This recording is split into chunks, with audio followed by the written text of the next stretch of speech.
ಶಿಗ್ಗಾವಿಯ VINP distilleries and sugars private limited ಕಾರ್ಖಾನೆಗೆ ಬೆಳೆದ ಕಬ್ಬು ಬೆಳೆಗಾರರ ಹಣ 3 ತಿಂಗಳಾದರೂ ಬ್ಯಾಂಕ್ ಖಾತೆಗೆ ಜಮಾ ಆಗಿಲ್ಲ. ಹಾವೇರಿ ಜಿಲ್ಲೆ ಮತ್ತು ತಾಲೂಕು ಮಟ್ಟದ ಕಬ್ಬು ಬೆಳೆಗಾರ ಸಂಘದ ಸದಸ್ಯರು ಪ್ರತಿಭಟನೆ ನಡೆಸಿ ಬಾಕಿ ಬಿಲ್ ಹಾಗೂ ಕಾರಣಗಳನ್ನು ತಿಳಿಸಲು ಕಾರ್ಖಾನೆ ಸಿಬ್ಬಂದಿಯನ್ನ ಕೇಳಿದರು. ಇನ್ನು ಕಾರ್ಖಾನೆ ಪ್ರತಿನಿಧಿ ಲಕ್ಷ್ಮಣ ಫೆಬ್ರವರಿ 28ರೊಳಗಾಗಿ ಎಲ್ಲಾ ಬಿಲ್ಗಳನ್ನು ರೈತರ ಖಾತೆಗೆ ಜಮಾ ಮಾಡುವ ಭರವಸೆ ನೀಡಿದ್ದಾರೆ. ಸಂಘದ ಅಧ್ಯಕ್ಷ ಭುವನೇಶ್ವರ್ ಶಿಡ್ಲಾಪುರ ಹೇಳಿದ್ದಾರೆ. ಹಣ ಜಮಾ ಮಾಡದಿದ್ದರೆ ಮಾರ್ಚ್ನಲ್ಲಿ ಹೋರಾಟ ಮಾಡಿ ಹಣ ಪಡೆಯಲು ರೈತರು ತಯಾರಾಗಿದ್ದಾರೆ.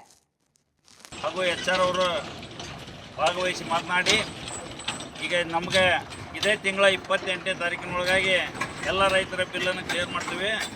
ಈಗ ಒಂದು ಸ್ವಲ್ಪ ಹಣಕಾಸಿನ ತೊಂದರೆ ಆಗಿತ್ತು, ಆ ಉದ್ದೇಶದಿಂದ ನಾವು ಹಾಕಿಲ್ಲ ಅಂತ ಹೇಳಿದರು. ನಮಗೆ ಪ್ರತಿ ಸಲ ಕೋಣಕೆರೆಯವ್ರು ದುಡ್ಡು ಹಾಕ್ತಿದ್ರು, ಈ ಸಲ ಹಿಂಗೆ ಮಾಡಕತ್ತಾರೆ. ಇದರಿಂದ ನಮ್ಗೆ ರೈತರಿಗೆ ಭಾಳ ಅನ್ಯಾಯ ಆಗೈತಿ. ಯಾಕಂದ್ರೆ 3 ತಿಂಗಳ ಗಂಟಲೆ ನಾವು ಕಬ್ಬನ್ನು ಹೊಡೆದು ಸಾಲ ಬೇರೆ ಕಡೆಯಿಂದ ತಂದವಿ. ಇವ್ರು ನಮ್ಮ ರೊಕ್ಕನ ಬಳಸ್ಕೊಂಡ್ರು, ನಮ್ಮ ರೊಕ್ಕಕ್ಕೆ ಬಡ್ಡಿ ಅಲ್ಲಿ ಕಾಯಿ ಮತ್ತು ಆ ಉದ್ದೇಶದಿಂದ 28ನೇ ತಾರೀಕಿನೊಳಗೆ ನಮಗೆಲ್ಲ ಹಣ ಹಾಕಿ ಕ್ಲಿಯರ್ ಮಾಡ್ಬೇಕಂತೇಳಿ ಎಲ್ಲ ರೈತರು ಒಪ್ಕೊಂಡಿದ್ದೀವಿ. ಮತ್ತು ನೆಕ್ಸ್ಟ್ ಇನ್ನೊಂದು ಏನಪ್ಪ ಅಂದ್ರೆ ನಮ್ಗೆ ಪ್ರೆಸ್ ಮೀಟನ್ನು ಇವರು 550 ರೂಪಾಯಿಗೆ ಒಂದು ಟನ್ ಮಾರಾಟ ಮಾಡ್ತಿದ್ದಾರೆ. ನಮ್ಗೆ ರೈತರಿಗೆ ಅದು ಗೊಬ್ಬರದ ಅವಶ್ಯಕತೆ ಐತಿ. ಆ ಉದ್ದೇಶಕ್ಕೆ ನಮ್ಗೆ ಅದು 400 ರೂಪಾಯಿಗೆ ಒಂದು ಟನ್, ಪ್ರತಿಯೊಬ್ಬ ರೈತರಿಗೆ 400 ರೂಪಾಯಿಗೆ ಒಂದು ಟನ್ ಪ್ರೆಸ್ ಮೀಟ್ ಕೊಡಬೇಕು. ನಂತರ ಈಗ ಮಾಲಕರಾಗಲಿ CGM ಸರ್ ಆಗಲಿ ಇಲ್ಲದ ಕಾರಣ ನಮಗೆ 20-21ನೇ ತಾರೀಕಿಗೆ ಅವರು ಒಂದು ಟೈಮ್ ಕೊಟ್ಟು ಎಲ್ಲ ರೈತರನ್ನ ಕರೆದು ಸಭೆ ಮಾಡಿ ಆದಷ್ಟು ಬೇಗನೆ ಹಣ ಹಾಕಬೇಕು.